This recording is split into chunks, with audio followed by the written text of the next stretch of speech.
हमारे मन में इतने गंदे विचार क्यों आते हैं? हम नहीं चाहते पर फिर भी हमारे मन में गंदे विचार आते रहते हैं। लेकिन ऐसा क्यों? मन ही हमारा सबसे बड़ा दोस्त है और मन ही हमारा सबसे बड़ा शत्रु है। जब हम अपने मन के हिसाब से चलते हैं तो मन हमें भटका देता है, और जब हम अपने मन को संतुलित कर लेते हैं तो हम अपनी ज़िंदगी में सब कुछ कर लेते हैं। हम हमारे मन में आने वाले गंदे विचार को रोकने की कोशिश करते हैं, पर जितना रोकने की कोशिश करते हैं उतना ही यह विचार हमारे अंदर प्रवेश करते जाते हैं। आप जिस चीज़ से जितना दूर भागोगे उतना ही वह चीज़ आपको अपने पास लेगी। इसलिए उस चीज़ से भागो मत, उस पर संतुलन कायम रखो। एक बार एक युवक गौतम बुद्ध के पास आया और गौतम बुद्ध से बोला कि हे बुद्ध, मेरे मन में इतने गंदे विचार क्यों आते हैं? मैं नहीं चाहता कि मेरे मन में गंदे विचार आए, पर मेरे मन में हमेशा काम वासना के विचार चलते रहते हैं और मैं इसके बारे में सोच सोच कर बहुत परेशान हूँ। मेरी ऊर्जा और समय यह सब सोचने में ही नष्ट हो जाता है, और इन सब के विचार की वजह से ही मैं कभी भी शांत नहीं रह पाता, और मैं हमेशा ही स्त्री को देखकर मोहित हो जाता हूँ, अपने आप को रोक नहीं पाता हूँ। बुद्ध मुस्कुराए और उन्होंने युवक से पूछा, क्या तुम्हें पता है यह काम वासना होती क्या है? फिर लड़के ने उत्तर दिया और कहा, बुद्ध, मैं यह तो नहीं जानता कि काम वासना होती क्या है, पर हाँ, ये जो भी है बहुत बुरी चीज़ है। फिर बुद्ध ने उस युवक से कहा कि सबसे पहले तो तुम्हें यह समझना है कि प्राकृतिक रूप से जो भी चीज़ हमारे अंदर है वह बुरी नहीं है। हमारे जीवन में उसी कुछ न कुछ ज़रूरत है। वासना कोई बुरी चीज़ नहीं है, यह तो हमारे मन की एक भावना है जो हमें किसी न किसी चीज़ की कमी का एहसास करवाती है, और फिर हम उस चीज़ को पाने के लिए उस चीज़ की तरह आकर्षित हो जाते हैं। जैसे अगर तुम्हारे पास धन की कमी हो तो तुम में धन पाने की वासना उत्पन्न हो जाएगी। तो वासना कुछ और नहीं, बस एक प्रकार की कमी है, जो कि एक प्रकार की ज़रूरत का एक एहसास है, और जब यह ज़रूरत शारीरिक हो तो हम इसे काम वासना कह देते हैं। तभी युवक ने गौतम बुद्ध से कहा कि हे बुद्ध, मुझे काम वासना का मतलब तो समझ में आ गया, पर आप मुझे यह बताइए कि यह हाथी कहाँ से है और कैसे आती है? तभी गौतम बुद्ध ने कहा कि काम वासना कहीं से नहीं आती है, यह तो हमारे अंदर ही होती है, और इसका होना तो जरूरी भी है, तभी तो मानव जाति का विस्तार होगा। युवक ने कहा, जब हमारे अंदर ही है और ज़रूरत भी है तो फिर इसे लोग गलत क्यों बोलते हैं? तभी महात्मा बुद्ध ने कहा कि यही तो समस्या है, लोगों ने काम वासना को गलत तरीके से सोच लिया है, इसे छिपाने की और दबाने की कोशिश करते हैं। काम वासना गलत नहीं है, बल्कि काम वासना का गलत तरीके से प्रयोग करना गलत बात है। जो लोग इसे प्रेम करते हैं बस उसी के लिए जीने लग जाते हैं, उसे पाना ही अपना लक्ष्य बना लेते हैं और उसी के बारे में हमेशा सोचते रहते हैं, पर यह सब गलत है। बुद्ध ने आगे युवक से कहा, क्या तुम्हें पता है जानवरों में भी काम वासना होती है? युवक ने उत्तर दिया, हाँ बुद्ध, जानवरों में भी काम वासना होती है, क्योंकि जानवरों में भी तो आखिर अपनी पीढ़ी को आगे बढ़ाएंगे। बुद्ध ने कहा, तो फिर हम जानवरों की काम वासना को गलत क्यों नहीं कहते? युवक ने कहा, मुझे नहीं पता, महात्मा आप ही मुझे बताइए। गौतम बुद्ध ने कहा कि जानवर अपनी काम वासना का प्रयोग आनंद प्राप्त करने के लिए नहीं करते, वह तो सिर्फ संतान उत्पन्न करने के लिए काम वासना का प्रयोग करते हैं। जानवरों को प्रकृति ने इतनी समझ नहीं दी है कि वह काम वासना को अपने सुख का आधार बना सके, जबकि मनुष्य अपनी समझ के बलबूते पर प्रकृति में पाए जाने वाली प्रत्येक वस्तु को अपने सुख के लिए अपने प्रयोग करता है।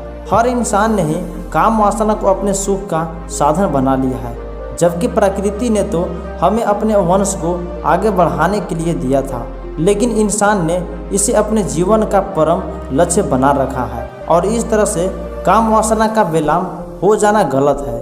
युवक ने महात्मा जी से पूछा, महात्मा जी, ये काम वासना हम पर हावी क्यों हो जाती है और क्यों यह बेगाम हो जाती है?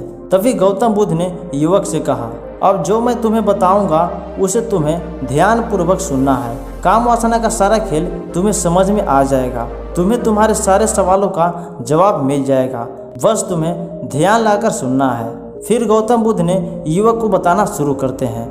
एक दिन की बात है, एक आश्रम में गुरु और उसके शिष्य रहा करते थे, जिससे रोजाना आश्रम के बाहर स्थित गांव में दीक्षा लेने के लिए जाते थे। उसी आश्रम का एक शिष्य जिस गांव में भिक्षा लेने के लिए जाता था, उस रास्ते में एक नदी पड़ती थी, जिससे रोज उसी रास्ते से भिक्षा लेने के लिए जाता था। एक दिन उसने देखा कि एक लड़का पेड़ के पीछे छिपा है। वह लड़के के पास गया और उसे जाकर बोला, भाई तुम इस पेड़ के पीछे छिपकर क्या देख रहे हो? लड़के ने कहा, अरे तुझे नहीं दिख रहा है क्या कि मैं क्या देख रहा हूँ? तब शायद ने नदी की तरफ देखा तो वहाँ कुछ लड़कियाँ पानी भर रही थी। वो लड़कियाँ 14-15 साल की होगी। तब शिष्य ने उस लड़के से कहा, अरे भाई वहाँ पर तो लड़कियाँ पानी भर रही है, इसमें छिपकर देखने वाली क्या बात है? तब वो लड़का शिष्य की तरफ देखकर उससे कहता है, अरे पागल, तुम्हें दिखाई नहीं दे रहा क्या कि कैसे यह परियां नदी से पानी निकाल रही है? जरा उनकी अदाओं को तो देखो, उनकी कोमल शरीर को तो देखो। उनकी पतली कमर मटकी को उठाते समय बाल खाती है और उनके बाल उनकी कमर पर कैसे लहर रहे हैं, मानो तो सुंदरता बिखर पड़ी हो। और वह लड़का यह बात शिष्य से कहकर वहाँ से चला जाता है। फिर दूसरे दिन वह शिष्य उसी रास्ते से होकर भिक्षा के लिए जा रहा था। तभी उसने देखा कि वहीं से फिर लड़का नदी की ओर लड़कियों को छिपकर देख रहा है और उसे पिछले दिन कही गई सारी बातें यादें थी, जिसने फिर से नदी की तरफ देखा और इस बार वह देखते ही चला गया। अभी तक तो सब कुछ ठीक चल रहा था, लेकिन उसका मन बिल्कुल निर्भय हो गया था। उसे किसी भी बात का कोई डर नहीं था और अगले दिन उसी रास्ता से होकर जाता है और फिर उस लड़के के साथ, और वो भी उन लड़कियों के छिपकर देखने लगा जैसे उसने कोई अपराध कर दिया हो। और जब वह शिष्य छिपकर उन लड़कियों को देख रहा था, तभी वह अचानक अंदर से कांप गया और उसने कहा कि मैं ये क्या कर रहा हूँ? मैं जो कर रहा हूँ वो सही नहीं है, मुझे यहाँ से चले जाना चाहिए। और फिर वह जल्दी से वहाँ से चला गया। वो आश्रम पहुँच जाता है। आश्रम जाकर वो अपने कार्यों में लग गया, लेकिन जो अभी वह देखकर आया था वही उसकी आंखों के सामने बार बार आ रहा था। उसके मन में वही दृश्य चल रहा था। उसका मन उसी दृश्य को देखने के लिए बार बार प्रेरित कर रहा था। उसका किसी भी काम में मन नहीं लग रहा था। सुबह होते ही वह रोज की तरह जल्दी भिक्षा के लिए आश्रम से निकल जाता है और उसी नदी के पास वाले पेड़ के पास जाता है। और वहां पहुंचता है तो वह लड़का पहले से मौजूद रहता है और उसके साथ मिलकर लड़कियों को छुप छुप कर फिर देख रहा था। अब वह रोज ऐसा ही करने लगा। यह उसके रोज का काम हो गया था। अब उसे शिष्य का मन किसी भी काम में नहीं लग रहा था। वह हमेशा ही किसी न किसी प्रकार के विचार में उलझा रहता था। वो आश्रम के कार्यों में भी ठीक ढंग से काम नहीं कर पा रहा था। ना तो वो ठीक से सो पाता था और ना ही ठीक से खाना खा पाता था। उनका मन बेचैन सा रहता था। उनका मन बार बार उन लड़कियों के सौंदर्य को देखने के लिए ललायित होता था। जब गुरु भिक्षा देते तभी उस शिष्य का मन कहीं और विचारों में खोया रहता था। गुरु ने अपने शिष्य की इन हरकतों को भांप लिया था। तब एक दिन गुरु ने अपने शिष्य को अपने पास बुलाया और कहा कि आज से मैं तुम्हारे साथ भिक्षा मांगने के लिए चलूँगा। तुम और मैं साथ साथ भिक्षा मांगने के लिए चलेंगे। तभी शिष्य गुरु को मना करते हुए बोला, नहीं गुरुदेव, आप परेशान क्यों हो रहे हैं? मैं अकेला ही ठीक से भिक्षा मांग सकता हूँ। गुरु ने शिष्य से कहा कि ठीक है, तुम अकेले ही भिक्षा मांगने के लिए जाओ। और तुरंत शिष्य वहां से भिक्षा मांगने के लिए निकल गया। शिष्य को जाने के बाद गुरु भी आश्रम से निकल गए और शिष्य का पीछा करने लगे कि वो कहाँ जाता है, किससे मिलता है। यह सब देखने के लिए उसके पीछे पीछे चलने लगे। थोड़ा दूर जाने के बाद गुरुजी ने देखा कि उनका शिष्य एक लड़की के साथ मिलकर एक पेड़ के पीछे अपराधी की तरह छिपा हुआ है और वह छिपकर कुछ देख रहा था। तभी गुरुजी अपने शिष्य के पीछे जाकर खड़े हो गए कि आखिर उनका शिष्य क्या देख रहा है, जिसे देखने के लिए वो पेड़ के पीछे अपराधी की तरह छिपा पड़ा है। गुरु ने देखा कि उन शिष्य पेड़ के पीछे छुपकर लड़कियों को देख रहा था जो कि नदी से पानी भर रही थी। तभी गुरुजी ने शिष्य से कहा कि तुम क्या देख रहे हो? अपने गुरु की आवाज़ सुनकर वह इससे घबरा गया और उसके पसीने भी छूटने लगे और वह थर थर काँपने लगा, जैसे कि चोर को चोरी करते समय रंगों हाथे पकड़ लिया हो। उस शिष्य की हालत खराब हो गई। वो कुछ बोल नहीं पा रहा था, दूसरा का जो शिष्य था वो वहाँ से भाग गया और वह शिष्य बहुत ही ज़्यादा घबराया हुआ था। उसके मुंह से कुछ टूटे फूटे शब्द बाहर निकल रहे थे। वो अपने गुरु से नज़र भी नहीं मिला पा रहा था। गुरु ने शिष्य की तरफ देखा और कहा कि मेरा शिष्य तो निर्भय था, उसे किसी भी चीज़ का डर नहीं था, लेकिन ये क्या, तुम तो डर के मारे कांप रहे हो। शिष्य ने गुरु से कहा कि मुझे माफ़ कर दो गुरुदेव, मेरा इसमें कोई भी दोष नहीं है।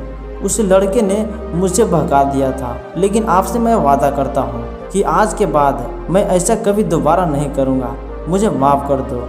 गुरुदेव ने शिष्य से कहा कि कोई बात नहीं, पर इस बात का तुम ध्यान रखना कि हम जैसे संगत करते हैं वैसे ही फल हमें प्राप्त होता है। हम जैसी संगत करते हैं उसकी विचार हमारे अंदर प्रवेश करते हैं, इसलिए अच्छी संगत करो जिससे तुम्हारे अंदर अच्छे विचारों का प्रवेश हो। फिर गुरु और शिष्य आश्रम लौट गए और फिर से आश्रम के कार्यों पर ध्यान देने लगा। उस शिष्य ने उस रास्ते को छोड़ दिया और दूसरे रास्ते से जाने लगा। वो अपने कर्म को ध्यान से करता था, लेकिन धीरे धीरे उसके अंदर क्रोध उत्पन्न हो गया था और फिर से वो दूसरे हसन पर क्रोध करने लगा और बेचैनी देने लग गया। अब वो सही समय पर भोजन भी नहीं कर रहा था, वो भोजन में भी बहुत कम खाता था। एक रात गुरु शिष्य के पास आए और उससे बोले कि अब तक तुमने कितनी बार वादा को तोड़ दिया है। यह सुनकर शिष्य अपने गुरु के चरणों में गिर गया और उसने रोने लगा और रोते रोते उसने गुरु से कहा, कई बार अपना वादा टूट चुका है, फिर वादा कर लेता हूँ, लेकिन हर बार मैं वादा को तोड़ देता हूँ। मेरा मन मेरे नियंत्रण में नहीं है। मैं बहुत कोशिश करता हूँ कि मैं अपने मन से सारे बुरे विचारों को निकाल दूँ, लेकिन मैं चाह करके भी ऐसा नहीं कर पा रहा हूँ। फिर गुरु ने शिष्य को कहा कि चलो मेरे साथ। गुरु ने शिष्य को आश्रम के बगीचे में लेकर गए और उससे कहा कि देखो, यहाँ पर कुछ बह रही है जिससे नदी के पानी इन पौधे तक आ रहा है और यह पानी निरंतर भाव से बह रहा है। क्या तुम इस पानी के बहाव को रोक सकते हो? शिष्य ने कहा कि हाँ गुरुदेव, मैं इस बहाव को रोक सकता हूँ। फिर शिष्य ने मिट्टी उठाकर उस नाली में डाल दी। वो पानी थोड़ी देर के लिए रुक तो गया और फिर थोड़ी देर के बाद उस रेत के ऊपर से पानी निकल गया। गुरु ने शिष्य से कहा, अरे ये क्या, ये तो पानी रुका ही नहीं। फिर से शिष्य ने कुछ कंकर पत्थर उठाकर उस नाली में डाल दिए और फिर थोड़ी देर के लिए पानी रुक गया, लेकिन फिर थोड़ी देर के बाद ही उस कंकड़ पत्थर के ऊपर से पानी निकल आया। फिर गुरुदेव ने कहा कि इससे यह क्या हुआ, पानी तो फिर से आ गया। तुम तो बोल रहे थे कि तुम इसे रोक दोगे। क्या हम किसी को रोकना चाहे तो क्या हम उसे रोक नहीं सकते? तब शिष्य ने कहा, कोई बात नहीं गुरुदेव, मैं इस पानी को तो आपको रोक कर ही दिखाऊंगा। फिर वह शिष्य ने एक बड़ा सा पत्थर लेकर आया और उस नाली पर डाल दिया और पानी तो रुक गया। तब शिष्य ने गुरु से कहा कि देखिए गुरुदेव, मैंने कहा था ना कि पानी को तो मैं रोक कर ही दिखाऊंगा। मैंने पानी को रोक दिखाया, आपकी बात मैंने पूरी कर दी। गुरुजी मुस्कुराए और बोले, अच्छा जरा ध्यान से देखो, पानी रुक गया क्या? वो तो पीछे की नली तोड़कर बाहर निकल गया और वो अलग अलग से बह रहा है। और ध्यान से देखो, इस पत्थर के आगे से भी निकल गया। ये पानी अपना रास्ता बदलकर फिर से आगे की तरफ बहते जा रहा है। और फिर थोड़ी देर के बाद ऐसा ही हुआ। फिर गुरु ने शिष्य को समझाया कि तुम्हारे साथ भी ऐसा ही चल रहा है। तुम बार बार प्रयास कर रहे हो, बड़े से बड़े प्रयास कर रहे हो, पर हर बार तुम्हारा प्रयास टूट रहा है और यह हमेशा टूटता ही रहेगा। तुम कितना भी बड़ा पत्थर रख लो, लेकिन पानी तो अपना रास्ता बना ही लेगा। यह सब देखकर शिष्य ने गुरु से कहा कि हे गुरुदेव, क्या कोई तरीका नहीं है जिससे मैं गंदे विचारों से बाहर निकल सकूं और यह मेरे मन में आए ही नहीं? गुरु ने शिष्य को एक नदी के पास ले गए जहां से उस बगीचे के पानी बहना शुरू हो रहा था। गुरु ने शिष्य से कहा, वो पानी इसी नदी से जा रहा है। अगर हम यहीं से रास्ते को बंद कर दें जहां से बगीचे में जा रहा है, तब क्या हम पानी को रोक नहीं सकते? तब शिष्य ने कहा कि हाँ गुरुदेव, अवश्य ऐसा हो सकता है। मैं इस पानी को यहीं से बंद कर देता हूँ, तभी आगे की नली में पानी जाएगा ही नहीं। और फिर से शिष्य ने इन्हें नदी से जाने वाले रास्ते को बहुत मेहनत करके पत्थर और मिट्टी डालकर बंद कर दिया और गुरु जी से कहा कि गुरुदेव, मैंने पानी को बंद कर दिया है, अब यही पानी बगीचे में जाएगा ही नहीं। तब गुरु ने कहा किसी रास्ते से अगर पानी बगीचे में नहीं जाएगा तो पेड़ पौधे को पानी कहाँ से मिलेगा। उन पेड़ पौधे को तो पानी की आवश्यकता है और उन पेड़ पौधों में कुछ पेड़ पौधे ऐसे भी हैं जिनको रोज पानी की आवश्यकता है। वह तो मुरझाकर मर ही जाएंगे, उनका क्या होगा। पानी तो हमें खोलना ही होगा। शिष्य ने गुरु की बात सुनकर वापस नदी से जाने वाले पानी का रास्ता खोल दिया। तब गुरु ने शिष्य से पूछा कि अगर हम इस नदी के पूरे पानी को बगीचे की तरफ मोड़ दें तो क्या होगा। तब शिष्य ने जवाब दिया कि गुरुदेव, वहाँ पर जितने भी पेड़ पौधे होंगे वो गलकर नष्ट हो जाएंगे, वहाँ पर कुछ बचेगा ही नहीं। फिर गुरुजी मुस्कुराए और बोले, तुम इसी बात को समझो कि हमें किसी भी चीज़ को रोकना नहीं है, बस हमें हमेशा संतुलन बनाए रखना है। कम पानी से भी पौधे नष्ट होते हैं और ज़्यादा पानी से भी पौधे नष्ट होते हैं। हमारा जीवन संतुलन से ही चलता है। गुरु ने शिष्य से आगे कहा कि अगर मैं तुम्हें कहूँ कि तुम आम के बारे में मत सोचो तो तुम्हारे मन में सबसे पहले किसका चित्र आएगा। तभी शिष्य ने कहा कि गुरुजी, मेरे मन में तो सबसे पहला चित्र आम ही आएगा। कि बिल्कुल सही।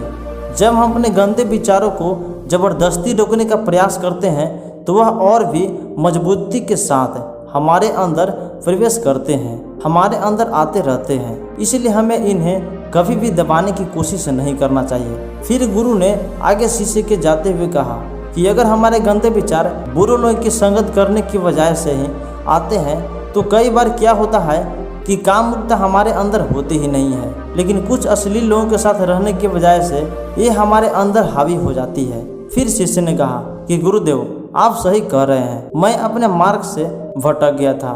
फिर वह शिष्य उस रात बहुत ही चैन की नींद सोया। सुबह अपने कार्य को पूरे मन से किया और फिर सुबह वो भिक्षा के लिए उसी रास्ते से होकर जाने लगा जहाँ वह लड़का आज भी पेड़ के पीछे छुपकर उन लड़कियों को देख रहा था। वो शिष्य नदी पर गया जहाँ लड़कियाँ पानी भर रही थी। उसने उस लड़कियों से पानी मांगा। उन लड़कियों में से एक लड़की ने उसे पानी पिलाया और अपने सन्यासी शिष्य के चरण छुए। शिष्य ने उसे आशीर्वाद दिया कि तुम्हारा कल्याण हो, और शिष्य का मन सकारात्मक ऊर्जा से भर गया। उसके चेहरे पर मुस्कान भी आ गई थी, जैसे कि खोया हुआ वापस मिल गया हो। वह वापस अपने रास्ते से जाने लगा। तभी पीछे से वो लड़का आ गया जो पेड़ के पीछे छुपा हुआ था। वह शिष्य के पास आया और उसने बोला कि क्या बात है, आज तो तुमने नज़दीक से दर्शन कर लिए, तुमने तो मुझसे भी आगे निकले। तब शिष्य ने कहा कि हम हमेशा दूसरों के दर्शन करने में ही व्यस्त रहते हैं, अपने दर्शन कर ही नहीं पाते। तुम कब तक इस पेड़ के पीछे छुपते रहोगे। किसी को पसंद कर लो, उससे बोल दो, अगर वो भी तुम्हें पसंद करती है तो उसे शादी कर लो। उससे पहले तुम कुछ बन जाओ, अपने आप को पहचान लो। ऐसे अपना समय बर्बाद मत करो। फिर वो लड़का रोज उससे मिलने लगा और उस लड़के ने नदी पर जाना छोड़ दिया। और फिर वो लड़का अपने जीवन में कुछ बनने के लिए संघर्ष करने लगा। तो तुमने देखा कि संगति का असर क्या होता है। संगति बदलो, अपने विचार बदलो। बुद्ध ने युवक से पूछा कि क्या तुम्हें सारे सवालों का जवाब मिल गया। तब युवक ने कहा कि हाँ महात्मा जी, आपका बहुत बहुत धन्यवाद। तब गौतम बुद्ध ने युवक से कहा, जब तुम्हारे मन में गंदे विचार आए तब आप अपने आप को दोषी मत मानो। यह शरीर है और यह सब इसने हजारों वर्षों से सीखा है। एक केवल तुम्हारे सोच लेने से, शपथ लेने से ये टूटने वाला है नहीं, लेकिन तुम्हारे पास वो शक्ति है, वो ऊर्जा है जिसका तुम्हें संतुलन उपयोग करना है। तुम एक जीवित ऊर्जा हो जो कुछ भी अनुभव करने के लिए स्वतंत्र है, जो निर्माण करने के लिए स्वतंत्र है। इसलिए तुम अपने आप को पहचानो। यह बोलकर गौतम बुद्ध मोहन हो गए और वह युवक वहाँ से चला गया। तो दोस्तों, मैं आशा करता हूँ कि ये कहानी आपको पसंद आई होगी। तो साथ ही वीडियो को लाइक करके अपने फैमिली और दोस्तों के साथ ज़्यादा से ज़्यादा शेयर जरूर करें। तो फिर मिलते हैं नेक्स्ट वीडियो में, तब तक अपना ध्यान रखिए। धन्यवाद।